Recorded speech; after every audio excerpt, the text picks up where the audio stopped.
Introducing the K3TripleR Terrific Tripod, the newest addition to your ham radio shack that will completely revolutionize the hobby. Okay, so it's just a regular old tripod. However, as Cave Ham says, imagine being able to easily roll all or some of your entire ham shack, including your antennas and battery or AC power supply to any place in your home, patio, balcony, garage, closet, workbench, pool, or park, or some outstanding in your field fantastic portable location. In the words of Scotty in Star Trek 4, so, is that worth something to you, laddie? Or should I just punch up clear? Seriously, here's an interesting project I just completed that I thought would be of interest to a lot of my friends and fellow ham radio Neanderthals, whether you operate portable or not. This could be of particular interest to those who have very limited space in their home for a ham shack, or those who have a spouse who doesn't think that ham radio equipment matches the finely tuned decor of the home. For some, being able to roll your entire ham shack into a closet when company comes over might be helpful, especially when the company is a first-time visitor, girlfriend, or boyfriend. Due to very strong popular demand, I've included a complete build list with links on my K3TripleR.com webpage and in the description of this video on my K3TripleR TV YouTube channel. The whole idea behind this video is to spark your own creativity to design your own terrific tripod that meets your specific needs, while having fun. Be a minimalist, or be totally outrageous, imagining enhancements and creeping elegance that I never imagined. You may have used the services of Build-A-Bear for your kids or grandkids. This Pimp Your Pod is the same thing for you and your ham radio hobby. When I started this project, my tunnel vision was limited to using my ICOM 705 portable with both satellite and FT8 capabilities, which requires me to have a computer to do it right. However, the more I played with developing this thing, the more creeping elegance crept in, the more generic it got, the more universal and expansive its uses became. So much so that it can become a complete shack on a pod, SOAP for short. Here in this configuration, the terrific tripod is holding not only my ICOM 705 but also my ICOM 7300 and my ICOM 9700 along with my 15.6-inch touchscreen HP notebook computer tablet and my Anytone 878 of DMR radio, all on wheels. Hint, it's the wheels that make all the difference. The terrific tripod has its own antenna mast that is topped with a standard camera ball head with a quick connect-disconnect so that I can quickly change out different antennas along with changing the tilt and variable vertical or horizontal orientations. This last part is particularly important when you're trying to work the amateur satellites. I am only using one tripod extension for my setup, but you could use 2 or 3 of these 15-inch carbon fiber extension rods. You could probably even add some kind of lightweight rotator for your satellite tracking program. Depending on how many extensions you added, you may have to add guy wires. In the photo, the tripod extension mast is holding my Chameleon P Loop 2 magnetic loop antenna. I am also using one of my Bio batteries to power everything. As you can see from the computer screen, I'm running FT8 on 40 meters inside the house. The magnetic loop antenna is doing a great job as shown by the waterfall. I see similar results on other bands in just about any place inside my house. Transmit is just as good as receive, with completed contacts all over the world with me sitting on the sofa in my living room. The equipment you see on the tripod happens to represent most of my shack, so, instead, boat anchors aside, try to envision some or all of your equipment on your own tripod. You know, I bet that there's a way to add a motor to this with a remote control so this could follow me around automatically and really give mobile a whole new meaning. Or, maybe add a jump seat and steering wheel. Who knows, maybe one of you will figure out how to do that. The purpose of this video is to show you the amazing versatility of this approach, probably some approaches and uses that you had never even thought about or considered. My other goal is to help you design your own terrific tripod that works best for you. In this particular configuration, I'm only using my ICOM 705. I've replaced the magnetic loop on the tripod with my ELK 2m 440 dual band antenna that I use to work the ham radio satellites. I'm able to use my notebook in tablet mode to control the radio's frequency for Doppler shift in its mode and also tell me what direction to point the antenna, both azimuth and elevation, using the Armstrong method. Since this configuration doesn't need the other 2 radios, I have room to support 2 of my Bio batteries. In all the photos that you see in this presentation, only battery power is used, so I have no need for an AC outlet. The configuration does include a Bio charger on one of the shelves, so it's easier to both recharge the batteries and use them at the same time if an AC outlet is handy.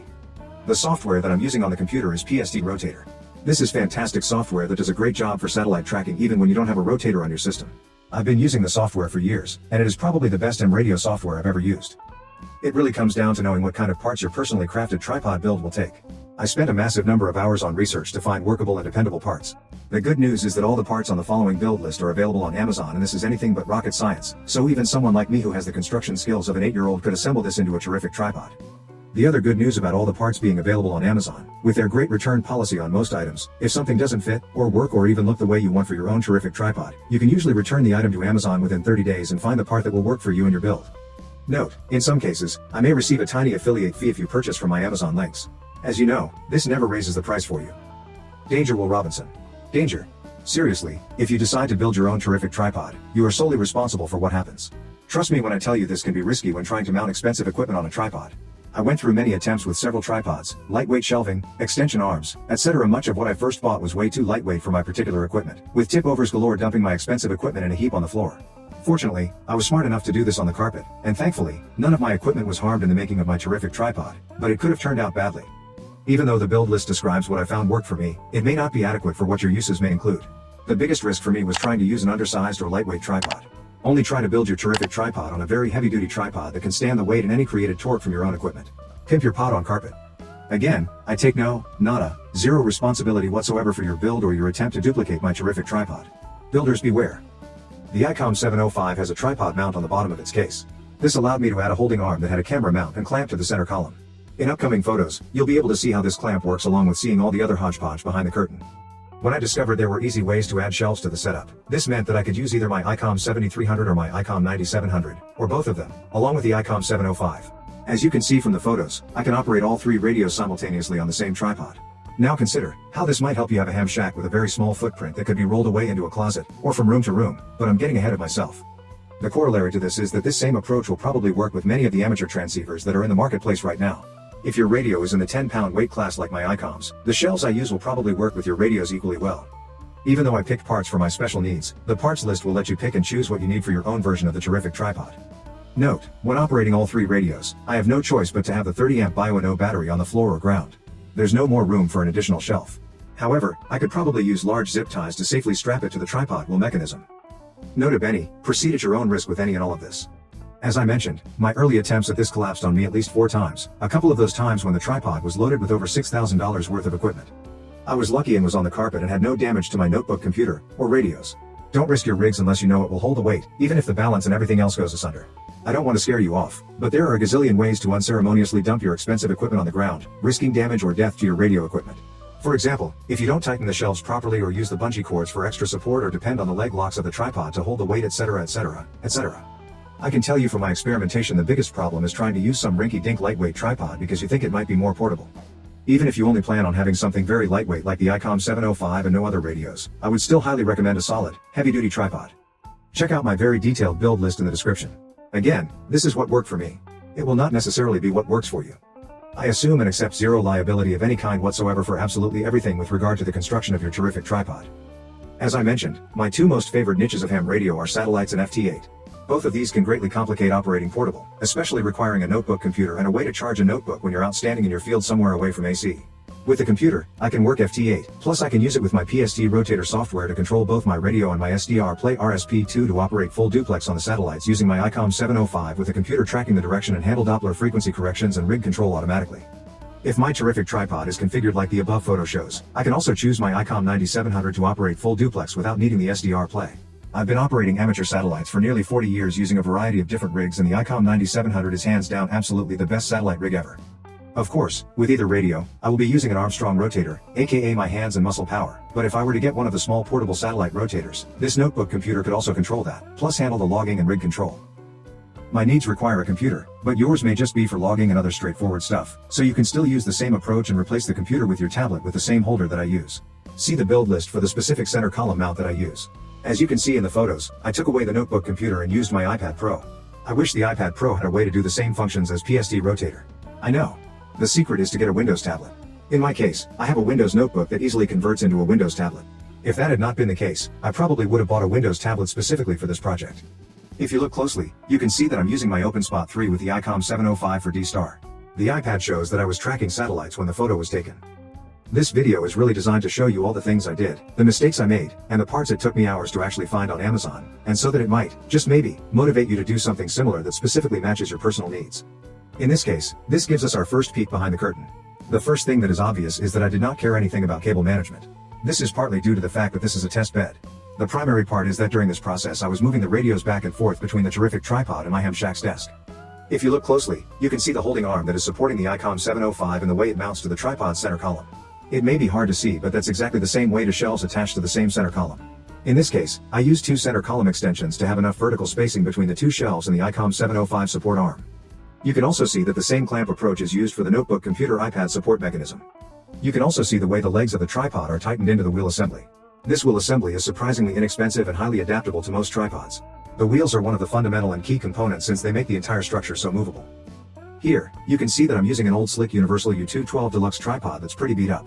I bought this several years ago at the Dayton Hamfest for $10 and got it in the same beat up condition. This is absolutely ideal for the terrific tripod. It is strong enough for my setup to support all 4 radios you see in the HP notebook computer, etc. However, it did need a little help. If you look at the left leg, you will notice I had to add a hose clamp to keep the leg from collapsing. If this had been a newer tripod, I doubt the hose clamp would have been necessary. In this case, the clamping mechanism was just worn out, but the problem is easily solved with the cheap hose clamp. The build list shows the new slick tripod I bought for photography reasons. This will work for your own terrific tripod, but I recommend, instead, that you go to eBay and look for this exact same model tripod here, the U212 Deluxe. Last week, I counted nearly 4 dozen of this specific tripod for sale. Since things change and I don't know when you're watching this video, this count will change. The absolute key to your terrific tripod is to get as strong a tripod as you can get, since it's the bones of your build. In these photos, you can also see some of the wiring. I use cheap nylon mesh bags to hold excess wiring, the USB hub, parts, and cables for different configurations, etc. I recommend you have these for your own terrific tripod. More close-ups behind the curtain that are easier to see with the other radios removed. Notice that clamp-on ferrites are used in abundance. I had no noticeable RFI issues. These cables included them as a result of other past projects. However, I learned many decades ago that, when in doubt, ferrite. If you look closely at the shelves, you can see several 7-inch long rubber bands that I included as a way of holding down papers, pads, pens, coax adapters, etc. Even these are included on the build list. Here, you can see the Joby ball head for the center column extension that includes a quick connect-disconnect capability, making it easy to change out between the various antennas I use on my antenna mast. The extensions I use are carbon fiber for added strength, but one major caveat still remains.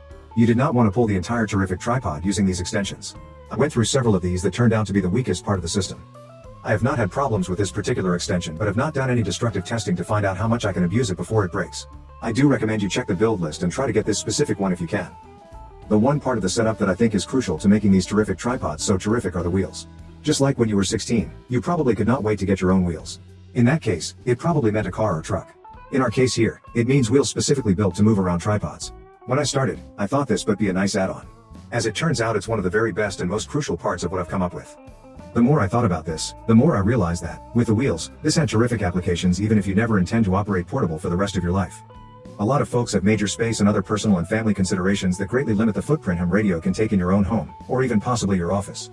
With this setup, you can easily wheel your entire ham shack through doors and around your house to whatever room you want to use it in. Wheel it into your closet when you're not using it. Drape a large tablecloth over it when necessary, not to scare off your dates so you can break in your ham radio addiction when appropriate. Or wheel it out to your balcony or patio if you have one to easily operate outside on a moment's notice. Wheel it into your elevator and out to the pool or greenbelt area around your apartment or condo. Or use it laying on the ground in your tent. This list goes on and on. As a matter of fact, I would love to hear your ideas in the comment section below after you watch the video. What limitations have you had with your own ham radio shack that your own terrific tripod might help solve? These show the bungee cords that I used to give extra support for the shelves. These were used in conjunction with a heavy-duty ND-FAB magnetic hook underneath the table that kept the bungee cords in place toward the front of each shelf to maximize the shelf support capabilities. You can also see a strange gizmo that I'm using to support my Anytone HT. It's a car battery terminal cover. This works great for clipping on an HT and or for holding pens, etc. Details in the build list. Note, originally, I had used Velcro to attach the terminal cover but found that it was not strong enough, so I ended up zip tying the bottom, which solved the problem. Here are more details on the bungee cord support and a shot of my noise-canceling Bluetooth headset that I use with my ICOM 705. I have 2 of these headsets, one for ham radio for use with both my ICOM 705 and my Anytone 878 of, and another headset that I use with my primary computer for voice recognition.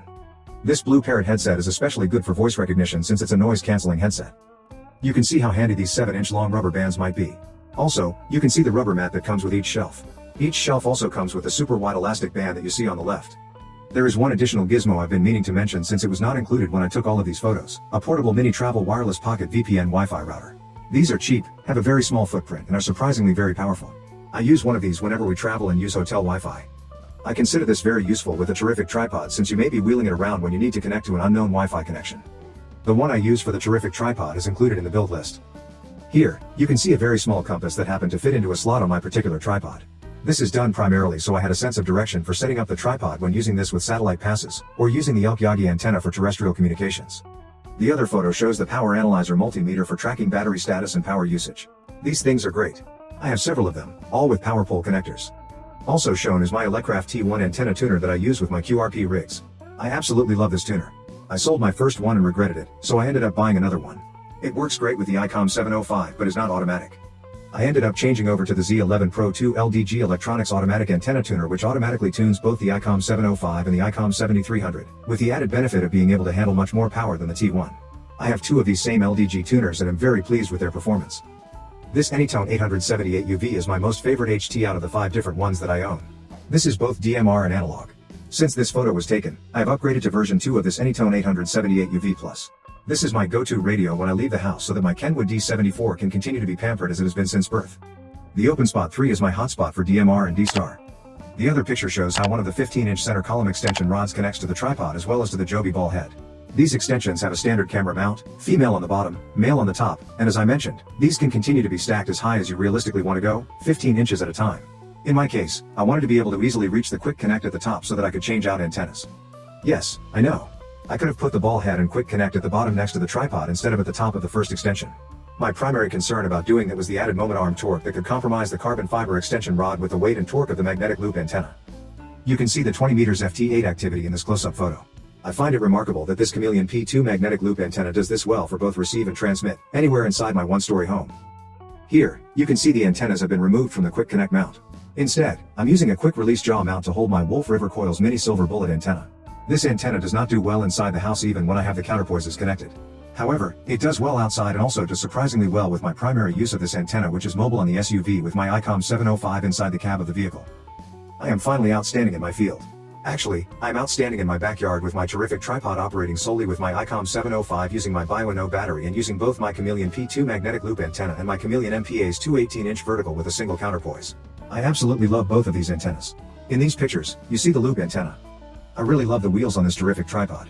But, be forewarned that these small wheels do not glide across this rugged terrain of my backyard. Okay. So, it's not so rugged. However, it is absolutely better than not having any wheels. Of course, some of you who are mechanical geniuses can figure out how to use all-terrain 16-inch wheels or 3 hoverboards, as seen in Back to the Future. In these photos, I changed out the magnetic loop antenna for my Chameleon MPA's 218-foot vertical with a single counterpoise. The Elecraft T1 tuner was successfully used to tune all bands between 40 meters and 10 meters. In this case, I did not want to use the extension mast with the quick connects because I was highly concerned that the wind load from this antenna could easily snap the carbon fiber extension mast. Instead, I used a jaw clamp connected to the back leg of the tripod to support the vertical antenna. The close-up photo shows how I used an alligator clip between the counterpoise and jaw clamp. This antenna comes with a steel spike that usually easily pushes into the ground, especially when you're helping it with a 3-pound sledgehammer. In reality, this is a better mounting approach than attaching it to the tripod. However, I wanted to show the capability of using the tripod for those folks who operate POTO or otherwise operate in the state and national parks. Apparently, some of these parks do not allow any ground penetration when erecting your ham radio antenna. Go figure. The same jaw mount can be used for both the Chameleon Vertical and the Wolf River Coil Silver Bullet shown in other parts of this video. Danger alert. This photo shows the relationship size between the tripod and the 18-foot MPAS vertical. If you remember your mechanics, this is a very long moment arm, and just a little bit of wind load was tilting the tripod, endangering the equipment and radio. If both of the other radios were on the shelves, that would be an additional 20 pounds to anchor the tripods, but that would not make me feel any better since my ballast would be nearly $3,000 worth of radios. Bottom line, I strongly recommend not using this configuration unless you're using guy ropes that are sufficiently anchored to sufficiently protect your gear and radios. Did I mention that I strongly recommend not using this configuration? These two screenshots show the results I was getting from calling CQ on 10 meters with my ICOM 705 and 10 watts into the Chameleon P2 magnetic loop antenna. I was able to work several stations including the 2 Alaska stations shown in yellow. You can tell from the waterfall on the receive and transmit windows how well this magnetic loop antenna was receiving in some of the contacts I had made. By the way, all these photos were taken while we lived near Austin, Texas.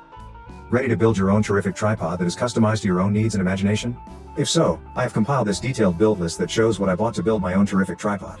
In a couple of cases, what I bought was no longer sold, so I substituted the closest match I could find. The links show the tripod that I bought, which was the updated version of my old Slick U212 Deluxe that I bought 2 decades ago at the Dayton Hamfest for $10. Instead of buying new on Amazon, I recommend you search eBay and buy one of the 4 dozen U212 Deluxe tripods being sold used. Sturdy is much better than pretty, but sometimes you can get sturdy and pretty. Enjoy building and using your new terrific tripod. I greatly appreciate you taking some of your very valuable time to check out my K3TripleR Terrific Tripod ideas. I hope you found this interesting and that you had more than just a few imagination hot flashes about how you can create your own version of your terrific tripod that's even better. If you enjoyed this, I would greatly appreciate you liking and sharing the video and subscribing to my K3TripleR TV YouTube channel. If you end up building your own terrific tripod, tell us about it in the comments section below and provide some links to some of your photos. In the meantime, I just got my own imagination hot flashes about my next project. So, for now, 73. And I am QRT.